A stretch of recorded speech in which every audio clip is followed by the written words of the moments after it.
কিছুক্ষণ আগেই বাংলাদেশ মেডিকেল অর্থাৎ যেটি পিজি হসপিটাল বলা হয় সেখান থেকে কারামুক্ত হয়েছেন জামায়াতের সাবেক ভারপ্রাপ্ত সেক্রেটারি জেনারেল এটিএম আজহার।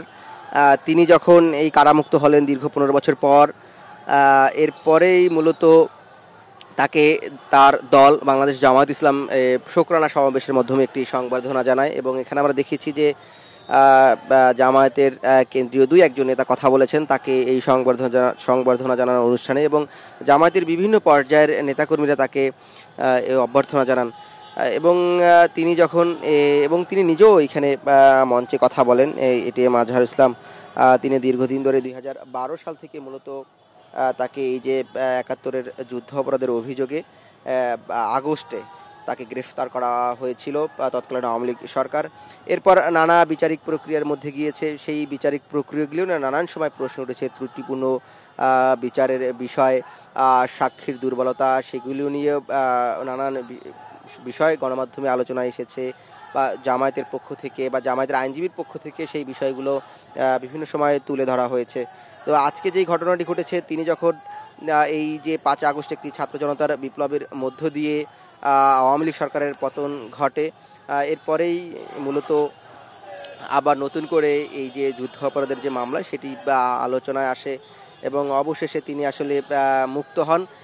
তিনি যখন এই মুক্ত হয়ে প্রথম জনসম্মুখে কথা বলেন এই শাহবাগে, সেখানে তিনি আসলে বলেছেন যে তাদের প্রতি অন্যায় করা হয়েছিল, তিনি ন্যায় বিচার এতদিন পাননি বা ন্যায় বিচার প্রতিষ্ঠা বা ন্যায় বিচার ছিল না, এই বিষয়গুলো তিনি বলেছেন।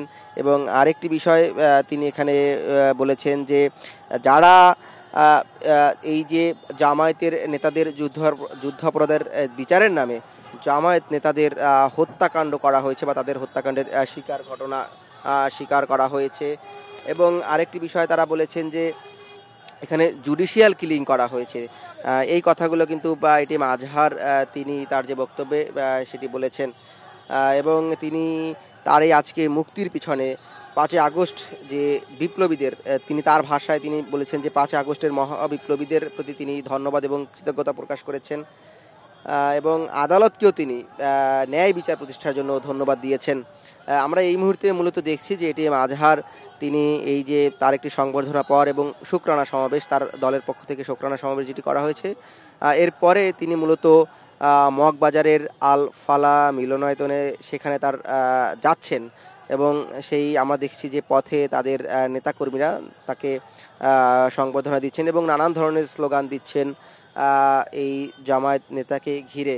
এবং তিনিও আমরা দেখছি যে জামায়াতের বিভিন্ন পর্যায়ের নেতারা পতাকা নাড়িয়ে তাকে অভিবাদন জানাচ্ছেন। তার নেতারা আছেন, তিনি কিছুক্ষণ আগে একটি ছাদ খোলা গাড়ি ব্যবহার করছিলেন এবং সেখানে নেতাকর্মীদের হাত নাড়িয়ে অভিবাদন জানাচ্ছিলেন, কিন্তু কিছুক্ষণ আগেই তিনি সম্ভবত গাড়িতে ভিতরে বসে গিয়েছেন। আমরা সেই দৃশ্যগুলো দেখানোর চেষ্টা করছিলাম যে তিনি হাত নাড়িয়ে এই রাস্তার দুপাশে তারা নেতাকর্মীরা আছেন এবং আমরা একটা মোটর বাইকের বেশ বহর দেখছি, তারা নেতাকর্মীরা তাকে এই মোটর সাইকেলের একটি শোভাযাত্রা করে নিয়ে যাচ্ছেন। এছাড়াও আমরা হেঁটে হেঁটে যাচ্ছেন, তারা দলীয় পতাকা এবং বিভিন্ন ধরনের স্লোগান দিচ্ছেন এটিএম আজহারকে ঘিরে। এখানে কিন্তু আমরা দেখেছি যে এটিএম আজহারকে নিয়ে জামায়াতের যে আমির ডক্টর শফিকুর রহমান তিনিও বক্তব্য রেখেছেন। তিনি আসলে বলেছেন তার এই জামায়াতের এই এটিএম আজহারকে নিয়ে যে জাতীয় প্রয়োজনে নানান সময় মানুষ তো বিভাজনের রাজনীতি দীর্ঘদিন ধরে চলেছে, সেটি তিনি এখানে আসলে বলেছেন যে জাতীয় প্রয়োজনে সবাই যেন এক থাকে, সকল ষড়যন্ত্র সবাই একসাথে মিলে সেটি প্রতিহত করবে, সেই কথাগুলো তিনি আসলে বলেছেন। এবং আরেকটি বিষয় যদি জানিয়ে রাখি যে এই এটিএম আজহার তিনি জামাতের সবশেষ দায়িত্ব ছিলেন ভারপ্রাপ্ত সেক্রেটারি জেনারেল। তার পুরো নাম ছিল তার পুরো নাম আবু তোরাব মোহাম্মদ আজহারুল ইসলাম। তিনি মূলত রংপুর জেলার বদরগঞ্জ উপজেলার বাসিন্দা। তিনি সেখানেই জন্মগ্রহণ করেছেন, বদরগঞ্জ অর্থাৎ রংপুর জেলায়। তিনি ঢাকা বিশ্ববিদ্যালয় থেকে তার শিক্ষা জীবনও ঢাকা বিশ্ববিদ্যালয় থেকে তিনি এমএ পাশ করেছিলেন ইতিহাস বিভাগের। পরে তিনি এই যে ইসলামী ছাত্র শিবিরের ঢাকা বিশ্ববিদ্যালয়ের প্রতিষ্ঠাকালীন সভাপতি ছিলেন। তার মূলত একটি বর্ণাঢ্য রাজনৈতিক জীবন ছিলেন। সবশেষ এই 2001 সালে কিন্তু তিনি 2001-2008-এ তিনি এই জামায়াতের হয়ে রংপুর থেকে তিনি নির্বাচন করেছিলেন এবং 8 সালে আওয়ামী লীগ সরকার যখন ক্ষমতায় আসে, অর্থাৎ 9 যখন ক্ষমতা আসে, তখন কিন্তু আওয়ামী লীগের নির্বাচনী এজেন্ডায় এই যে যুদ্ধ অপরাধের বিচারের যে বিষয়টি সেটি একটি নির্বাচনী ইশতেহারে ছিল। তারপরে আসলে যেই বিষয়গুলো লক্ষ্য করা যায় যে তারা এসে এই যে জামায়াতের যে নেতাদের, এবং শুধু জামায়াত না, এছাড়াও বিএনপির স্থায়ী কমিটির সদস্য ছিলেন সালাউদ্দিন আহমেদ কাদের চৌধুরী, তাকেও আসলে এই যুদ্ধ অপরাধের মামলায় তাকে ফাঁসি দেওয়া হয়। যদিও সেই প্রত্যেকটি বিচারিক কার্যক্রম নিয়েই কিন্তু বরাবরই বিতর্ক ছিল, তখনও বিতর্ক হয়েছিল এই বিষয়গুলো নিয়ে।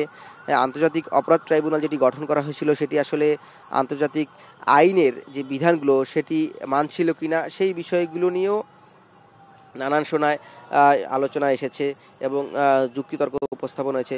এবং গতকালকে যে এটিএম আজহারের যে রায়টি হয়েছে সেখানে কিন্তু আদালত 4টি পর্যবেক্ষণ দিয়েছে। সেখানে মূলত এই আদালত 4টি পর্যবেক্ষণে তারা যেটি বলেছিল যে এটি পৃথিবীর ইতিহাসে একটি মানে বিচারের নামে অবিচার হয়েছে, মানে যেটি তাদের ভাষায় তারা বলছেন যে ড্রাফিস্ট্রি অফ ট্রুথ, বিচারের নামে অবিচার।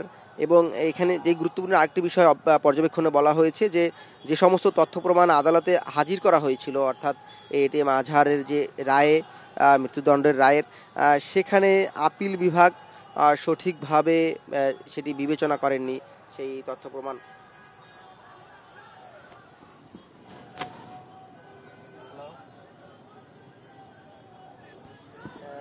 আমি তো হচ্ছে তাকে ফলো করতেছি গাড়িতে। না না না না, আমি কিছু নিতে পারি না, আপনি একটু নেন আর ওই শর্টটা একটু নিয়েন। কপি? না না না না না না না না, কপি নেন, এটা কপি নেন কারো কাছ থেকে একটু, নাহলে ধরা খাবো।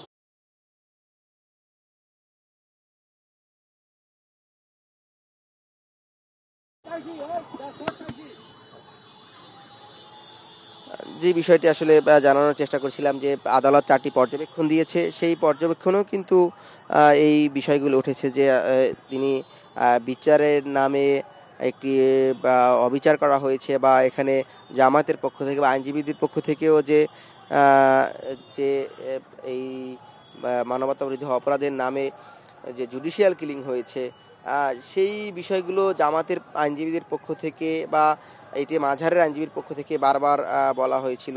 সেখানে যে পর্যবেক্ষণে আরেকটি বিষয় যেটি বলা হয়েছিল যে মানবতার বিরোধী অপরাধের ক্ষেত্রে অতীতের রায়গুলো বাংলাদেশের, অর্থাৎ এই ক্রিমিনাল বিচার ব্যবস্থার পদ্ধতিতে মানে এটি পরিবর্তন করা দেওয়া হয়েছিল। সেই এই 4টি পর্যবেক্ষণ মূলত এখানে দেওয়া হয়েছে। এছাড়াও এই যে বিচার বিভাগ সেটি তারা যে ন্যায় বিচার পেয়েছেন এই রায়ের মধ্য দিয়ে, সেটি গতকালই পেয়েছিলেন এবং গতকালকেই বলা হয়েছিল যে এই কারা কর্তৃপক্ষের কাছে, অর্থাৎ এটি যখন পৌঁছাবে তখনই তিনি মুক্তি পাবেন। এবং সেটি সবশেষ এই যে তিনি সবশেষ এই যে আজকে সকালে, অর্থাৎ এই প্রিজন সেল থেকে বাংলাদেশ হসপিটালের এই পিজি হাসপাতালের প্রিজন সেল থেকে কারামুক্ত হলেন এবং তাকে তার দলের নেতাকর্মীরা সংবর্ধনা দিচ্ছেন। এবং এখানে যদি আরেকটি বিষয় জানানোর চেষ্টা করি যে তার বিরুদ্ধে আসলে 2014 সালের 30শে ডিসেম্বরে কিন্তু এই যেটি বলছিলাম যে আইসিটি আন্তর্জাতিক অপরাধ ট্রাইব্যুনালে 3টি অভিযোগের ভিত্তিতে মৃত্যুদণ্ড ও 2টি অভিযোগে কারাদণ্ড দেওয়া হয়েছিল।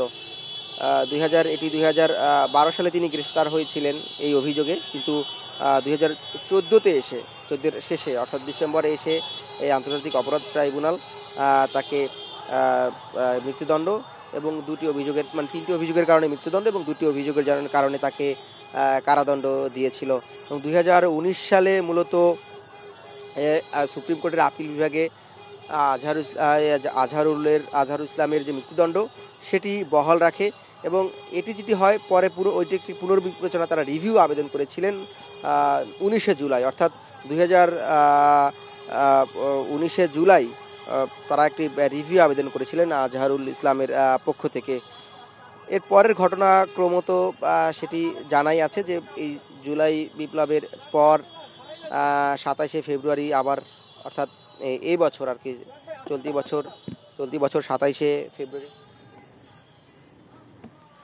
ফেব্রুয়ারি রিভিউ শুনানিতে তিনি আবার আপিলের সিদ্ধান্ত নেওয়ার পরে এই যে গতকাল মঙ্গলবার আপিল বিভাগের যে রায় সেটি বাতিল করেছে, অর্থাৎ আপিল বিভাগ যেই রায় বহাল রেখেছিল সেটি বাতিল করার পরে আজহারুল ইসলামের সাজা ও মৃত্যুদণ্ড বহাল রেখেছিল।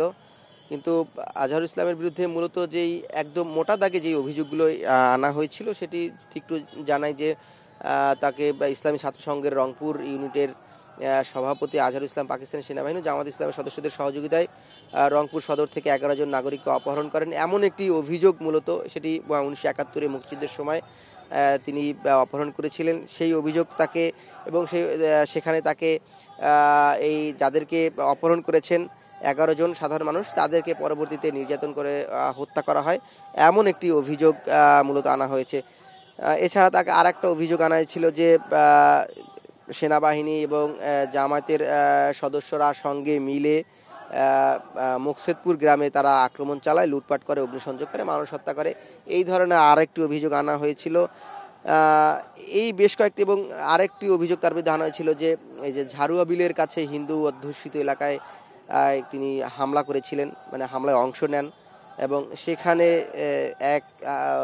1000-এর বেশি মানুষকে তিনি অপহরণ ও হত্যা করেন, এই ধরনের বেশ কিছু অভিযোগ এনেছিলেন। কিন্তু যখন এই মামলার রায়ের পর্যবেক্ষণ করা হয়েছিল তার আইনজীবীরা যুক্তিতর্ক উপস্থাপন করেছিলেন, সেখানে কিন্তু একটি বিষয় দৃষ্টি আকর্ষণ করা হয়েছে যে যাদেরকে সাক্ষী হিসেবে হাজির করা হয়েছিল তারা আসলে কেউ কেউ বলছিলেন যে তারা এটিএম আজহারের নাম শুনেছেন বা তাকে দেখেননি, কি হয়তো বা অনেক তারা দূরত্বের বিবেচনায় বলেছেন যে 3 কিলোমিটার থেকে বা 10 কিলোমিটারের মতো দূরত্ব থেকে তারা দেখেছেন, আবার কারোর কাছ থেকে শুনেছেন।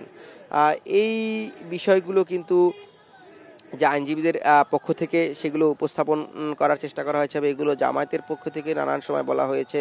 এছাড়া এই যে বিচার প্রক্রিয়া নিয়ে যে একটি ত্রুটিপূর্ণ বিচার প্রক্রিয়া ছিল সেগুলো কিন্তু বিশেষ করে আল্লামা দেলোয়ার হোসেন সাঈদীর একজন, অর্থাৎ এই জামায়াত ইসলামের আরেকজন নেতা ছিলেন, যাকেও এই মানবতা বিরোধী অপরাধের দায়ে যাকে বিচার করা হয়েছিল, তাকেও কিন্তু তার সাক্ষীকে কিন্তু একসময় ভারতের মধ্যে পাওয়া গিয়েছে, সুখরঞ্জন বালিকে, সেটি নিয়েও কিন্তু নানান সময় আলোচনা হয়েছিল। অর্থাৎ যে আওয়ামী লীগ যে যুদ্ধ অপরাধের নামে যেই বা আন্তর্জাতিক অপরাধ ট্রাইব্যুনালটি গঠন করেছিল সেখানের বিচারিক কার্যক্রম নিয়ে কিন্তু শুরু থেকেই এই সমালোচনাগুলো ছিল, এবং বিভিন্ন আন্তর্জাতিক গণমাধ্যমেও কিন্তু এই বিষয়গুলো সে সময় উঠে এসেছিল।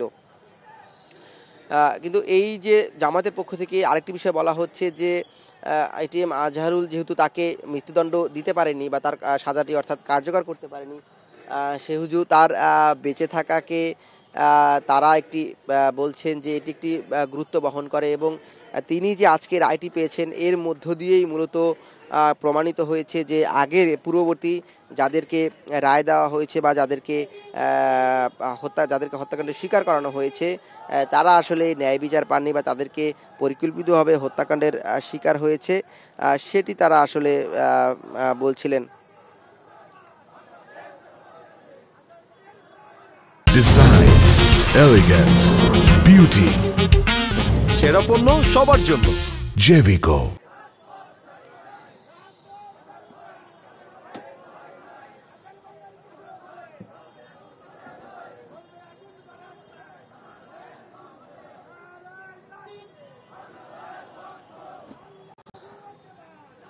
আমরা দেখছি যে জামায়াত ইসলাম এবং ইসলামী ছাত্র শিবিরের বিভিন্ন পর্যায়ের নেতাকর্মীরা তাকে এই যে সংবর্ধনা জানাচ্ছেন সেই সংবর্ধনার জানাতে এখানে অংশ নিয়েছেন। শাহবাগ থেকে এই সংবর্ধনা মূলত শুরু হয়েছিল, এবং এরপর এটি এই যে বাংলা মোটরের দিকে, অর্থাৎ এই সড়ক হয়ে আমরা এখন মূলত তিনি যেহেতু মগবাজার যাচ্ছেন আলফালা মিলনায়তনে, সেখানে এই যে এখন নিউজ কার্টুনের যে রোডটি রয়েছে, অর্থাৎ যে জনকণ্ঠ ভবন নামে যেই জায়গাটি পরিচিত, সেই ভবনের সামনে এখন আমরা অবস্থান করছি এবং এখানে আমরা দেখছি যে স্লোগান তো নেতাকর্মীরা দিচ্ছেন এবং স্লোগানের সাথে একটি বাইকের যে বহর শোভাযাত্রা সেটি দিচ্ছেন। এবং গতকালকে আরেকটি বিষয় যদি একটু আরেকটু যদি জানিয়ে রাখি যে এই যে গতকালকে যেই তাকে খালাস দেওয়া হয়েছে, অর্থাৎ মৃত্যুদণ্ডের আদেশ থেকে খালাস দেওয়া হয়েছে, সেখানে মূলত এই বিচারপতি সৈয়দ রেফাত আহমেদ সহ 7 বিচারপতির একটি পূর্ণাঙ্গ আপিল বেঞ্চ কিন্তু এই খালাস তাকে যে মানে সবার এই যে একটি বেঞ্চ বসেছিল সেটি বিচারপতি রেফাত আহমেদের নেতৃত্বে, সেই বেঞ্চ মূলত এখানে এই আজহারুল ইসলামকে যে খালাস দিয়েছে সেই বেঞ্চটি। এবং এখানে আরেকটি বিষয় একটু জানিয়ে রাখি যে যেটা কিছুক্ষণ আগেই বলছিলাম যে পর্যবেক্ষণ দিয়েছিল আদালত 4টি, তার বাহিরেও জামায়াতের যিনি অর্থাৎ এটিএম আজহারুল ইসলামের যিনি আইনজীবী ছিলেন, আইনজীবী শিশির মনির, তিনি একটি বিষয় উল্লেখ করেছেন, সেটি যদি একটু দৃষ্টিতে আনি যে রায়ের পর্যবেক্ষণে আরেকটি বিষয় বলা হয়েছিল যে গ্রোস মিসক্যারেজ অফ জাস্টিস। মঙ্গলবার মূলত এই যখন তার রায় ঘোষণা করে শীর্ষস্থানীয় নিচে আপিল বিভাগে, কিন্তু আমরা দেখেছি গতকালকে জামায়াতের শীর্ষ নেতারা এই রায়কে ঘিরে সেখানে উপস্থিত ছিলেন। আপিল বিভাগে জামায়াতের অনেক আইনজীবী সেখানে উপস্থিত ছিলেন এবং এই যেটি কিছুক্ষণ আগে বলছিলাম যে পর্যবেক্ষণে গ্রোস মিসক্যারেজ অফ জাস্টিস উল্লেখ করা হয়েছে, যেটি বিচারের নামে অবিচারের কথা, অর্থাৎ ব্যাপকভাবে অবিচার করা হয়েছে, সেটি এই পর্যবেক্ষণে উঠে এসেছে। এবং আরেকটি বিষয় যেটি বলছিলেন যে এই আজহারুল ইসলামের আইনজীবী শিশির মনির, তিনি কিন্তু একটি বিষয় বলেছেন যে আদালতে এর পূর্ববর্তী তার যেই বিষয়গুলোকে সাক্ষী হিসেবে যারা সাক্ষী দিয়েছিল তাদের যে সাক্ষ্য প্রমাণ সেগুলো আসলে অ্যাসেসমেন্ট করা হয়নি, অর্থাৎ অ্যাসেসমেন্ট ছাড়াই ফাঁসির রায় দেওয়া ছিল, অর্থাৎ মানে সেই সাক্ষীগুলোর রায়কে যথাযথভাবে মূল্যায়ন করা হয়নি বা সেগুলোকে বিশ্লেষণ করা হয়নি, সেই বিশ্লেষণ করা ছাড়াই একটি ফাঁসির রায় দেওয়া হয়েছিল, এটি মূলত আইনজীবী শিশির মনির তিনি বলেছেন। এবং আরেকটি বিষয় তিনি এখানে বলেছেন যে এই পর্যবেক্ষণের বিষয়টি আপিল বিভাগ বলেছে, তিনি আপিল বিভাগের রেফারেন্স দিয়ে বলছেন যে ইতিহাসের একটি ট্র্যাজেডি অফ ট্রুথ, অর্থাৎ বিচারের নামে অভিযোগ, যেটি কিছুক্ষণ আগেই বলেছিলাম, এটিও তিনি উল্লেখ করেছেন যে 4টি বিশেষ পর্যবেক্ষণ আদালতের কথা বলেছি। এবং বাংলাদেশের ইতিহাসে শিশির মনির গতকালকের সংবাদ সম্মেলনটা আমরাও লক্ষ্য রাখছিলাম গণমাধ্যম কর্মী হিসেবে, সেখানে তিনি আরেকটি বিষয় উল্লেখ করেছেন যে এটিএম আজহারের যে রায় সেটি শুধু এই যে বাংলাদেশের ইতিহাসেই নয়, এমন একটি রায় পৃথিবীর ইতিহাসেই একটি নজিরবিহীন ঘটনা হয়ে থাকবে, অর্থাৎ এটি একটি দৃষ্টান্ত হিসাবে থাকবে বলে তিনি উল্লেখ করেন।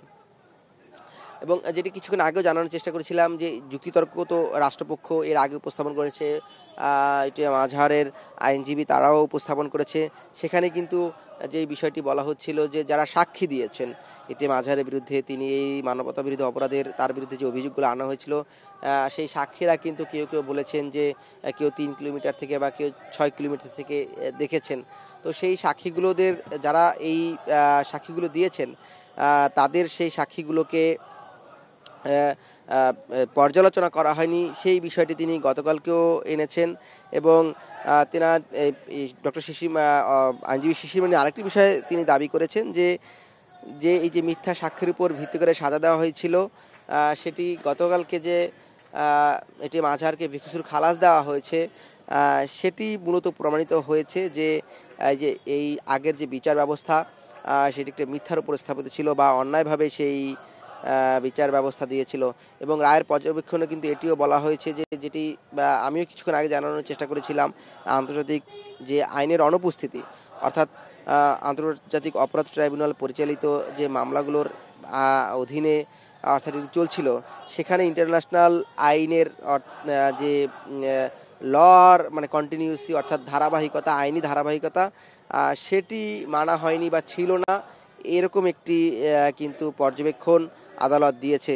এবং আরেকটি বিষয় শিশির মনির এখানে উল্লেখ করেছেন যে পূর্ববর্তী রায়ে বাংলাদেশ সহ ভারতের উপমহাদেশের যে ক্রিমিনাল বিচার ব্যবস্থার পদ্ধতি বদলে দেওয়া হয়েছিল। এটা ছিল সবচেয়ে বড় ভুল।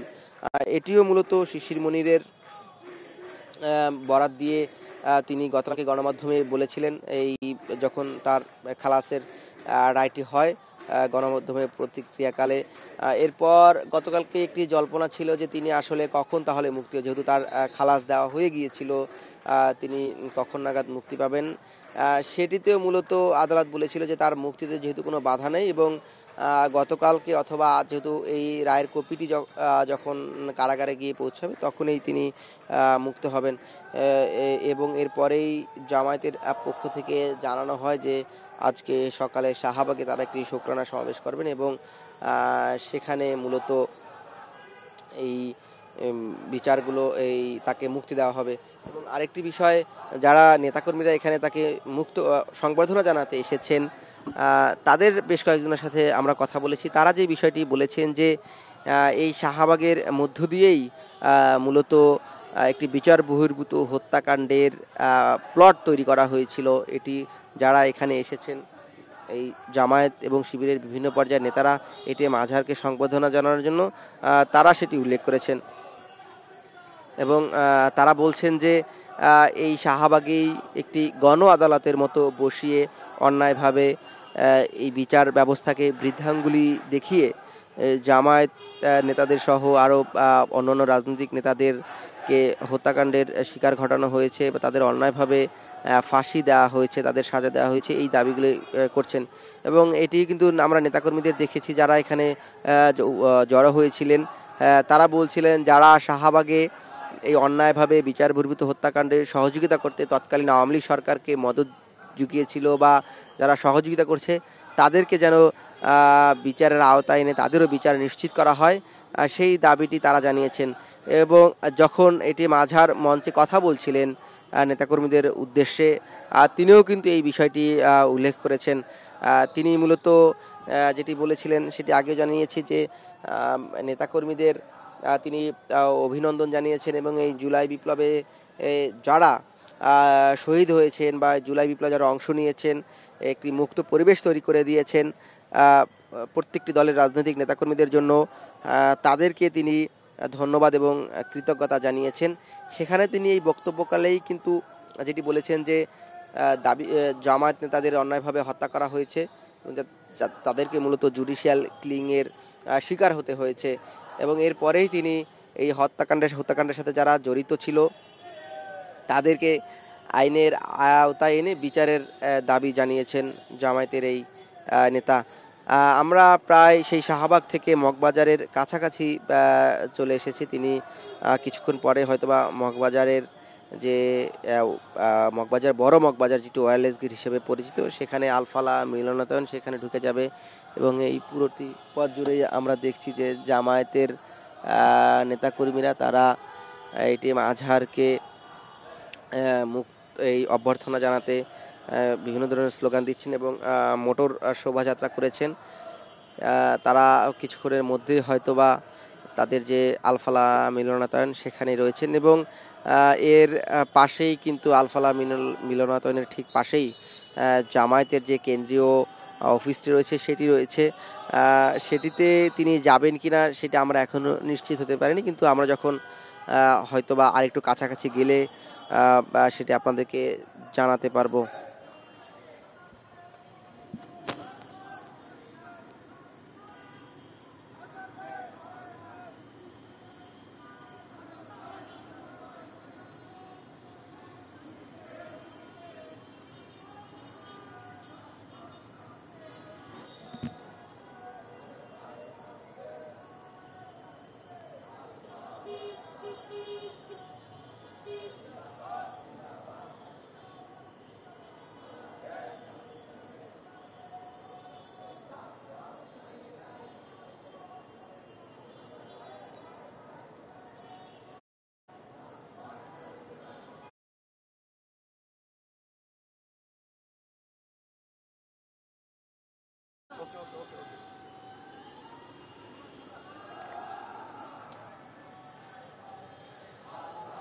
যেটি জানানোর চেষ্টা করছিলাম যে জামায়াতের কেন্দ্রীয় নেতা অর্থাৎ সাবেক ভারপ্রাপ্ত সেক্রেটারি জেনারেল এটিএম আজহার, যিনি মানবতা বিরোধী অপরাধের দায়ে তাকে সাজা দেওয়া হয়েছিল এবং মৃত্যুদণ্ড দেওয়া হয়েছিল, এবং সেই রায় নিয়ে বিতর্ক ছিল, সেটিও জানানোর চেষ্টা করেছি এবং সেটি গতকালকে আদালতেই প্রমাণিত হয়েছে যে তাদেরকে অন্যায়ভাবে তিনি অন্যায়ের শিকার হয়েছিলেন। সেটি রায়ের যে পর্যবেক্ষণ সেটিতেও উঠে এসেছে আদালতের পর্যবেক্ষণে, এবং এরপরে সবশেষ তিনি আজকে যে বাংলাদেশ মেডিকেল বিশ্ববিদ্যালয় অর্থাৎ যেটি পিজি হসপিটাল নামে পরিচিত, আর সেখানের প্রিজন সেলে তিনি ছিলেন এবং প্রিজন সেল থেকে মুক্ত হয়ে তার দল অর্থাৎ জামায়াত ইসলামী একটি শোকরানা সমাবেশের আয়োজন করে এবং সেখানে তাকে অভ্যর্থনা জানানো হয়। অভ্যর্থনা জানানোর পর তিনি কথা বলেছেন, সেখানে আগত নেতাকর্মীদের উদ্দেশ্যে বক্তব্য দিয়েছেন এবং সেই বক্তব্যে জুলাই বিপ্লবীদের তিনি কৃতজ্ঞতা জানিয়েছেন, ধন্যবাদ জানিয়েছেন, দলের নেতাকর্মীকে ধন্যবাদ জানিয়েছেন, দেশবাসীকে ধন্যবাদ জানিয়েছেন, দেশের মানুষের কাছে তিনি দোয়া চেয়েছেন।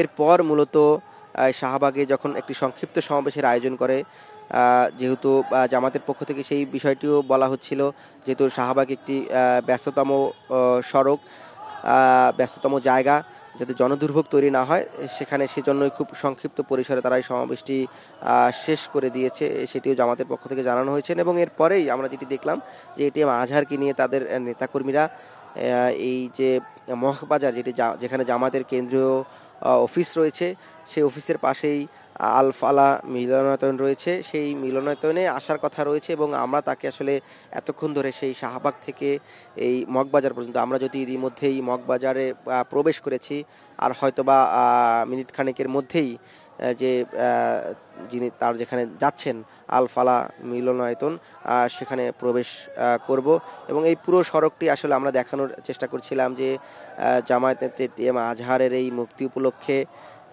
তার নেতাকর্মীরা সেটিকে উদযাপন করছেন, তাকে সংবর্ধনা জানাচ্ছেন এবং নানান ধরনের স্লোগান দিচ্ছেন।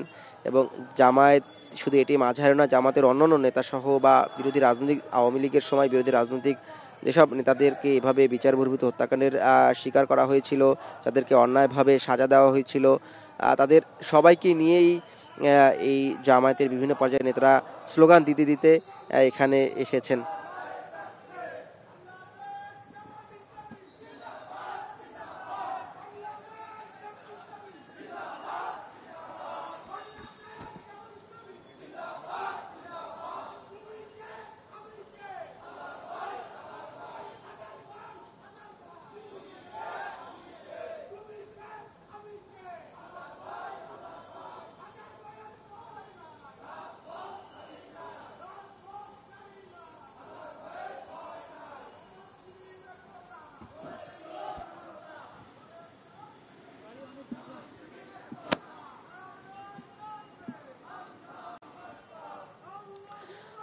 যেটি জানানোর চেষ্টা করেছিলাম যে এটিএম আজহারুল ইসলাম তিনি তার দলের নেতাকর্মীদের দ্বারা সংবর্ধিত হলেন এবং এরপরে শাহবাগ থেকে মগবাজারের উদ্দেশ্যে তিনি রওনা করেছেন এবং পুরো পথটি আমরা তাকে দেখানোর চেষ্টা করছিলাম। এবং এরপরে গতকালকে আমরা দেখেছি যে জামায়াতের অন্যান্য যারা কেন্দ্রীয় নেতা, জামায়াতের নায়েবে আমির ছিলেন আব্দুস সোবহান এবং দলটির সাবেক সেক্রেটারি জেনারেল শহীদ আলী হাসান মোহাম্মদ মুজাহিদ এবং দলের আরেকজন নেতা ছিলেন যিনি সিনিয়র সহকারী সেক্রেটারি জেনারেল শহীদ মোহাম্মদ কামরুজ্জামান, তারা দলের নেতাকর্মীদের এই বিবৃতিগুলো তারা আসলে দিয়েছেন। তাদের নাম ধরে ধরে আমি একটু যদি পড়ে শোনাই, যে জামায়াতের এই দলের জামায়াতের যারা বিচার বহির্ভূত হত্যাকাণ্ডের শিকার হয়েছেন বলে যারা দাবি করেছেন জামায়াতের সন্তানেরা, তারা মূলত গতকালকে একটি বিবৃতি দিয়েছেন এবং সেখানেই মূলত যাদের কথা বলছিলাম যে আব্দুল কাদের মোল্লা, মীর কাশেম আলী, কামরুজ্জামান, আলী হাসান মোহাম্মদ মুজাহিদ, এই তাদের পরিবারের অর্থাৎ তাদের সন্তানেরা কিন্তু এটিএম আজহারকে নিয়ে একটি বিবৃতি দিয়েছেন অর্থাৎ প্রতিক্রিয়া ব্যক্ত করেছেন। সেখানে দেখেছি যে তারা বলেছেন যে এই প্রহসনের রায়ে যারা ছিল, অর্থাৎ যেটি আদালতের পর্যবেক্ষণেও উঠে এসেছে যে বিচারের নামে অবিচার করা হয়েছে, সেখানে জামায়াতের যারা এর আগে যারা জামায়াতের যে শীর্ষ নেতাদের ফাঁসি কার্যকর করা হয়েছে বা যাদের যে মৃত্যুদণ্ড দেওয়া হয়েছিল, যাবজ্জীবন দেওয়া হয়েছিল, তাদের সন্তানেরা এটিএম আজহারের এই মুক্তির পর তারা বিবৃতি দিয়েছেন এবং সেখানে তারা বলেছেন যে যারা এই প্রহসনের রায়ের সাথে যারা জড়িত ছিল তাদের যেন বিচারের আওতায় আনা হয় এবং যেটি এটিএম আজহারুল ইসলামের মৃত্যুদণ্ডের আরেকজন রায় দিয়েছিলেন যে আলী আহসান মোহাম্মদ মুজাহিদের ছিলেন আলী আহমদ মাবরুর। তিনিও কিন্তু গতকালকে একটি প্রতিক্রিয়া ব্যক্ত করেছেন এই এটিএম আজহারের রায়কে নিয়ে। তিনি বলেছিলেন যে তার বাবার ক্ষেত্রেও এরকম একটি রায় তারা আসলে প্রত্যাশা করেছিলেন বা আশা করেছিলেন। সেখানে মূলত যেহেতু সেই প্রসঙ্গটি তিনি তুলে এনেছেন যে আওয়ামী লীগ সরকারের আমলে রাজনৈতিক প্রতিহিংসার বশবর্তী হয়ে বিরোধী দলের নেতাকর্মীদের দমনে মূলত আন্তর্জাতিক অপরাধ ট্রাইব্যুনালের নামে বিচার বহির্ভূত এই যে বিচারিক হত্যাকাণ্ড চালানো হয়েছে। আমরা মগবাজার আল ফালার যে গলিটি রয়েছে, যেটি বলছিলাম যে তিনি আল ফালা মিলনায়তনে যাবেন, সেই আল ফালার গলিতে আমরা এই মুহূর্তে প্রবেশ করছি এবং আমরা দেখছি যে এটিএম আজহারে যিনি যে গাড়িটিতে রয়েছেন সেই গাড়ির সামনে এবং পিছনে নেতাকর্মীরা বেশ কয়েকটি অংশ হেঁটে এবং বড় একটি অংশ মোটর শোভাযাত্রার মধ্য দিয়ে তাকে আসলে এই পর্যন্ত নিয়ে এসেছেন। আর হয়তোবা কিছুক্ষণের মধ্যেই মূলত যেই বড় মগবাজার ওয়্যারলেস গেট নামে যে জায়গাটি পরিচিত সেখানে তিনি প্রবেশ করবেন, অর্থাৎ আলফালা মিলনায়তনের যে গলিটি রয়েছে সেই গলির মধ্যে আমরা ইতিমধ্যে প্রবেশ করেছি।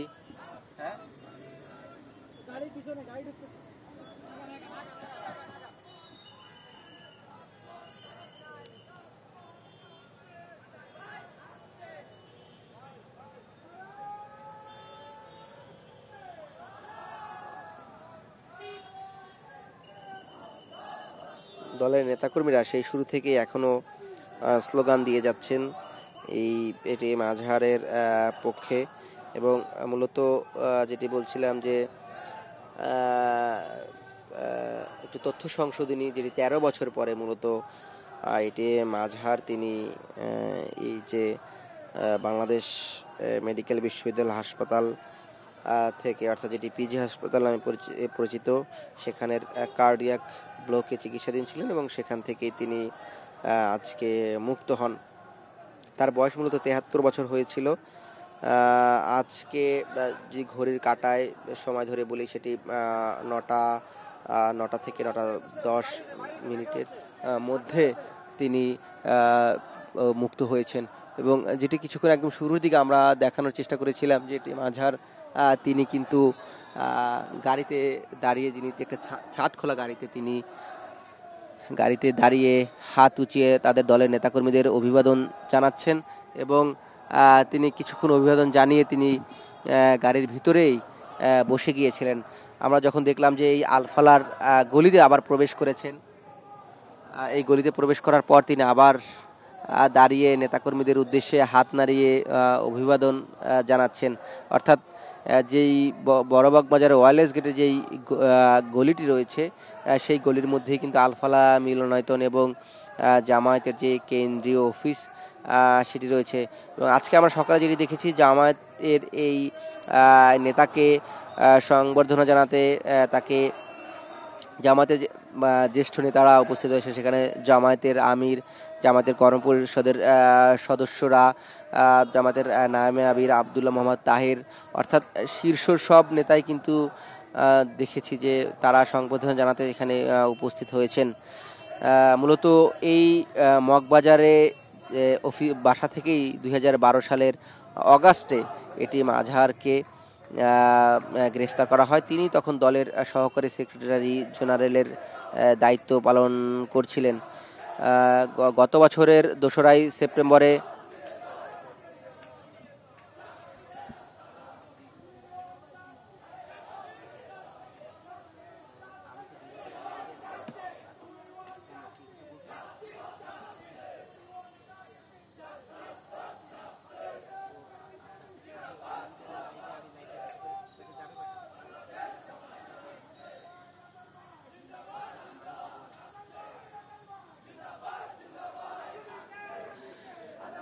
যেটি জানানোর চেষ্টা করেছিলাম যে তিনি কিন্তু কাশিমপুর কারাগারের হাই সিকিউরিটি কেন্দ্রীয় কারাগারে থেকে সেপ্টেম্বরে অর্থাৎ চলতি বছরেই গত বছরের সেপ্টেম্বরে তাকে নিয়ে আসা হয়, অর্থাৎ এই যে জুলাই বিপ্লবের পরে কাশিমপুরের হাই সিকিউরিটি কারাগার থেকে তাকে ঢাকা কেন্দ্রীয় কারাগারে নিয়ে আসা হয়। এরপরে কিছুদিন পরে তাকে হাসপাতালে ভর্তি করা হয়। যেটি জানানোর চেষ্টা করেছিলাম যে তিনি কার্ডিয়াক ব্লকে এই বাংলাদেশ মেডিকেল বিশ্ববিদ্যালয় হাসপাতালের কার্ডিয়াক ব্লকে চিকিৎসাধীন ছিলেন, অর্থাৎ যেটি ঢাকা কেন্দ্রীয় কারাগারের প্রিজন সেল যেটিকে বলা হচ্ছে। এবং তার এই মুক্তির পর তার কিন্তু 10টি মামলা ছিল, তার বিচারাধীন 10টি মামলা, সেই মামলা প্রত্যাহারের আদেশও দেওয়া হয়েছে। এবং এই যুদ্ধাপরাধের মামলার তার যে খালাসের রায় সেটি কারাগারের পৌঁছানোর পরেই তিনি আসলে মুক্ত হন। এবং এটি নিয়ে জামায়াতের নেতাদের কিন্তু আমরা দেখেছি দীর্ঘদিন তারা 5 আগস্ট পরবর্তী সময়ে তারা এটি নিয়ে বেশ কয়েক দফায় সরকারের কাছে দাবি জানিয়েছে। তারা এটি নিয়ে আসলে সমাবেশও করেছে এবং বিভিন্ন সময় বিক্ষোভ মিছিল তারা করেছে, বিক্ষোভ সমাবেশও করেছে এটিএম আজহারের মুক্তির দাবিতে। সেটি নিয়েও জামায়াতের কেন্দ্রীয় নেতারা বিভিন্ন সময় বলেছেন যে অন্যান্য রাজনৈতিক দলের শীর্ষ নেতারা বিভিন্ন সময় বিভিন্নভাবে মুক্তি পেয়েছেন, জামায়াতের এই শীর্ষ নেতার প্রতি অন্যায় করা হচ্ছে বা তিনি অবিচারের শিকার হচ্ছেন, এই দাবিগুলো বারবার তোলা হচ্ছিল, সরকারের কাছেও দাবি জানানো হয়েছিল। এবং সবশেষ এই প্রায় 9 মাস পরে দেখা গেল এটিএম আজহার তিনি মুক্ত হলেন।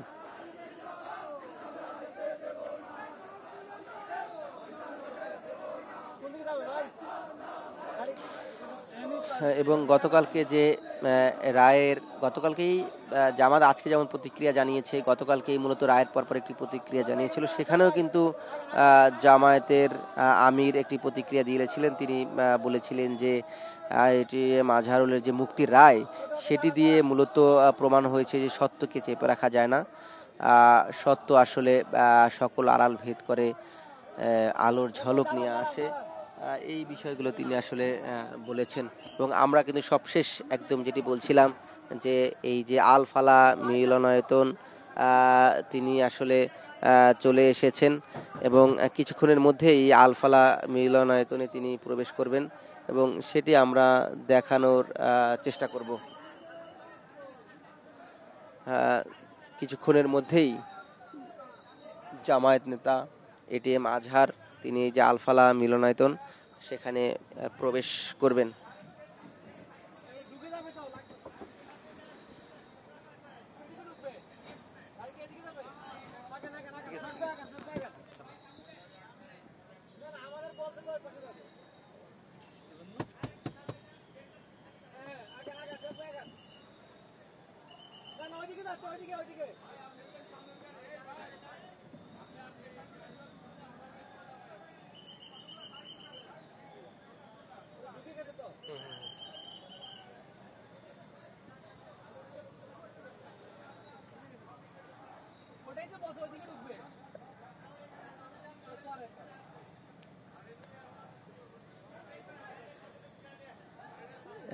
যেটি কিছুক্ষণ আগেও বলেছিলাম যে তার আলফালা মিলনায়তনের প্রবেশ করার কথা রয়েছে এবং যেহেতু আলফালা মিলনায়তন এর ঠিক পাশেই জামায়াতের কেন্দ্রীয় অফিস রয়েছেন, তিনি মূলত প্রথমে কেন্দ্রীয় অফিসে তাদের যে অফিসটি সেখানে প্রবেশ করেছেন এবং এরপরে কিছুক্ষণ নেতাকর্মীরা বলছেন যে কিছুক্ষণের মধ্যেই জামায়াতের সাবেক ভারপ্রাপ্ত সেক্রেটারি জেনারেল এটিএম আজহার তিনি আলফালা মিলনায়তনে আসবেন। এই ছিল এখন পর্যন্ত আমাদের কাছে এটিএম আজহারের মুক্তি নিয়ে তাকে যে একটি গণসংবর্ধনা দেওয়া হলো তার দলের পক্ষ থেকে, সেটি নিয়ে সবশেষ আপনাদের সাথে এতক্ষণ তার এই যে মুক্তির বিষয় থেকে শাহবাগে তিনি বক্তব্য রেখেছেন এবং এরপরে শাহবাগ থেকে মগবাজার পর্যন্ত তার যে যাত্রাটি বা তার সংবর্ধনার পুরোটি আপনাদের জানানোর চেষ্টা করেছি। এখন তিনি মূলত তাদের যে কেন্দ্রীয় অফিস মগবাজারে সেখানে প্রবেশ করেছেন এবং সেখানে নেতাকর্মীদের সাথে কথা বলবেন, সৌজন্য সাক্ষাৎ করবেন। এরপরে আলফালা মিলনায়তন যেটি এখানে এসে হয়তোবা তিনি আবার গণমাধ্যমে প্রতিক্রিয়া ব্যক্ত করতে পারেন, সেগুলো পরবর্তীতে জানিয়ে দেওয়ার চেষ্টা করা হবে।